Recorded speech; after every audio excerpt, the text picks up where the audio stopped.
And Jesus turned to the woman, who's Mary, and said unto Simon, Seest thou this woman? I entered into thy house. Thou gavest me no water for my feet, but she has washed my feet with tears and wiped them with the hairs of her head. Thou gave me no kiss. But this woman, since the time I came in, has not ceased to kiss my feet. My head with oil thou did not anoint, but this woman has anointed my feet with ointment. Wherefore I say unto thee, her sins, which are many, are forgiven, for she loved much. But to whom little is forgiven, the same loveth little. Now, let's remember Jesus' parable that he just finished telling them. The huge debt that Mary owed symbolized the many sins that she committed. But how does this compare to Simon? Well, remember, Simon was a Pharisee and a leper. But think about it. If he still had leprosy, he would have been forced to leave Bethany and live with other lepers so as not to infect anyone else. They had to go around everywhere they went shouting, unclean, unclean, to let everybody else know they had leprosy. And of course, the law clearly states this. Let's hold that point then. Let's go to Leviticus chapter 13. We're going to read verses 45, starting with verse 42. Now, leading up to verse 42, scripture tells us that being bald didn't make anyone unclean, but, verse 42, if there be in the bald head or bald forehead a white reddish sore, it is a leprosy sprung up in his bald head or his bald forehead. Then the priest shall look upon it, and behold, if the rising of the sore be white reddish in his bald head or in his bald forehead, as the leprosy appeareth in the skin of the flesh, he is a leprous man. He is unclean. The priest shall pronounce him utterly unclean. His plague is in his head. Oh, I read the wrong verses. I'm sorry. Verse 45 and 46. And the leper in whom the plague is, his clothes shall be rent, and his head bare, and he shall put a covering upon his upper lip. This is so that he doesn't blow his bacterial germs on anybody, and shall cry, unclean, unclean. All the days wherein the plague shall be in him, he shall be defiled. He is unclean. He shall dwell alone without or outside the camp shall his habitation be.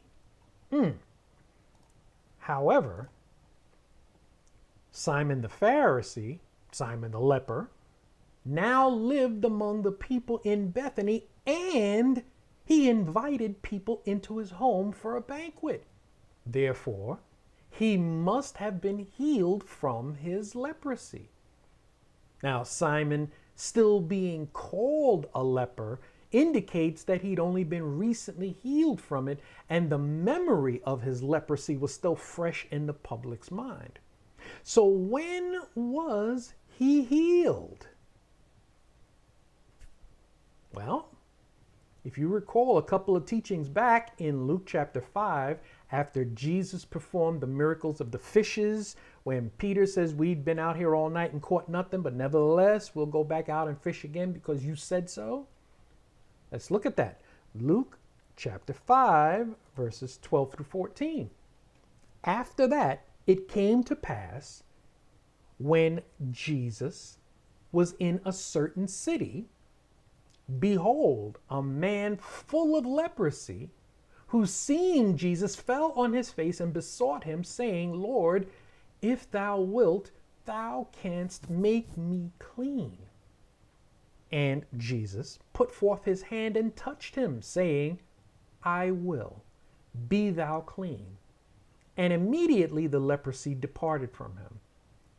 And Jesus charged him to tell no man, but go and show thyself to the priest and offer for thy cleansing according as Moses commanded, for a testimony again unto them. A testimony unto who? The priests that he was to show himself to. So though Luke doesn't tell us his name, I submit to you that this man was Simon the leper, whom Jesus healed of leprosy. And this explains why he invited Jesus to his home and why he was no longer alienated from the people due to leprosy. However, Simon was still judgmental, and he showed less appreciation than Mary did. Why? Because Simon thought his leprosy was a lesser sin compared to Mary's many sins, which he considered to be a character problem. In fact, Jesus never said that Simon's sins were forgiven when he healed him. We just read the scripture. That implies that Simon's leprosy was not due to sin.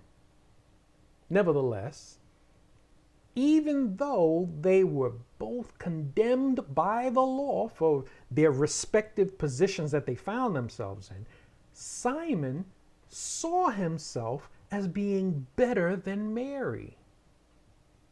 He thought his morality was better than Mary.